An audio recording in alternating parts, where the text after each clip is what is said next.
Hello student, आज हम लोग एक क्वेश्चन लगाते हैं डेंसिटी पे बेस्ड है कि बॉडी फ्लोट करेगी या सिंक करेगी, राइट। तो हम लोग क्वेश्चन को पढ़ते हैं। Very good. A jar is filled with two non mixing liquid 1 and 2. This one is the liquid 1, this one is the liquid 2.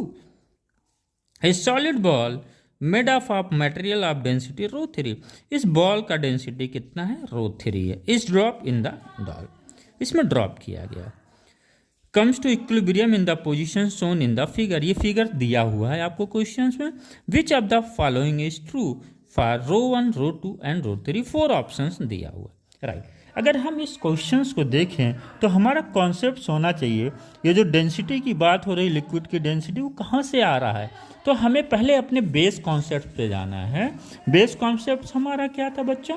ये था कि अब फॉर द फ्लोटेशंस कंडीशंस क्या है?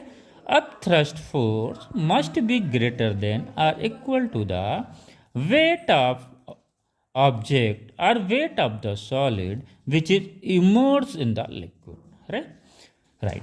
अब आते हैं ये जो F2 माइनस F1 है बच्चों, ये क्या हम लोगों ने पढ़ा हुआ था? किसी भी बॉडी को जब इमर्स करते हैं तो इस पे वो थ्रस्ट लगता है. बॉटम पे F2 है, अपवर्ड है. टॉप सरफेस पे डाउनवर्ड F1 है. तो नेट फोर्स क्या लग गया? लिक्विड जो लगा रहा है उस पर F2 माइनस F1. यही तो अब थ्रस्ट है.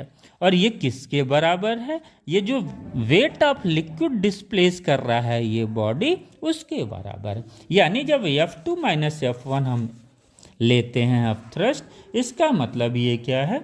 ये है weight of the liquid displaced. ये क्या है? Actual weight of the body immersed, right. Clear हो गया?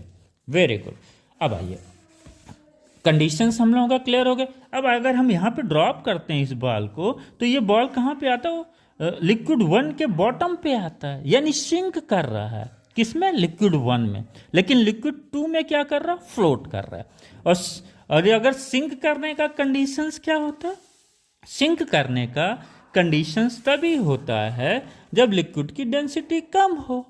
यानी बॉल की डेंसिटी रो 3 क्या है? लिक्विड 1 की डेंसिटी से अधिक है. एक चीज क्लियर हो गया, राइट. आइए दूसरा क्या दिखा रहा है? ये फ्लोट कर रहा है. फ्लोट तभी करेगा जब लिक्विड का डेंसिटी जो है बॉल की डेंसिटी से अधिक होगा. यानी रो 2 इज ग्रेटर देन रो 3. अब इन दो रिलेशंस को अगर हम देखते हैं तो we will find this option is correct. Thank you.